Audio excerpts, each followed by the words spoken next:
Seorang tadi berdoa, Allahumma inni as'aluka ridhaka wal jannah. Ya Allah, ya Tuhanku, as'aluka ridha, aku meminta keridhaanmu, al jannah, dan syurga. Wa na'udzubika min sakhatika wan nar, dan aku berlindung daripada kemurkaanmu dan neraka. Baik, sekarang doa dia tuan terima. Contohnya, dia disenaraikan min ahlil jannah, dia ni akan masuk syurga, dan dia akan mati sebulan lagi mati, dan syurga dah janji untuk dia sebab diminta tuan terima, contoh.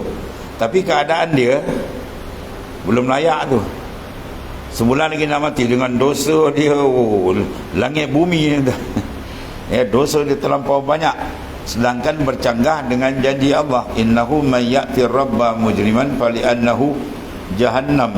Siapa yang mati dalam keadaan berkubang dengan dosa, neraka jahanam tunggu dia.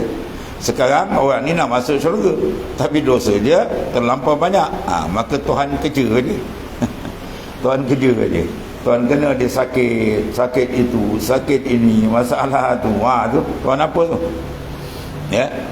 Inna minaz zunubi zunuban la yukaffiru as-salah wal siyam wal hajj, yukaffiru al-humum fi talabil ma'isyah. Dalam hadis sallallahu alaihi wasallam ada satu jenis dosa ni, dia ni tidak terhapus dengan kita semayang. Padahal dalam hadis kita ambil semayang tu, dosa tu turun, kita sujud tu dosa tu habis ya, buat ibadat tu habis. Ini ada jenis dosa yang cukup degil ni. Kita ambil semayang pun dia tak tanggal lagi, yang lain tanggal, dia ni tak tanggal. Kita semayang tak tanggal, puasa lapar tak tanggal, pergi haji habis duit tak tanggal, balas umrah tak tanggal. Wah, dosa ni berat tak tanggal ni. Tapi dia tanggal dengan apa? Yukaffiruha al-humum fi talabi ma'isyah.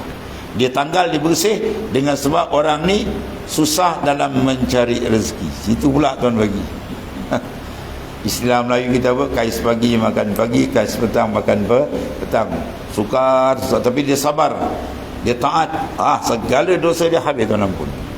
Dosa dia banyak-banyak habis Tuhan ampun ke dia.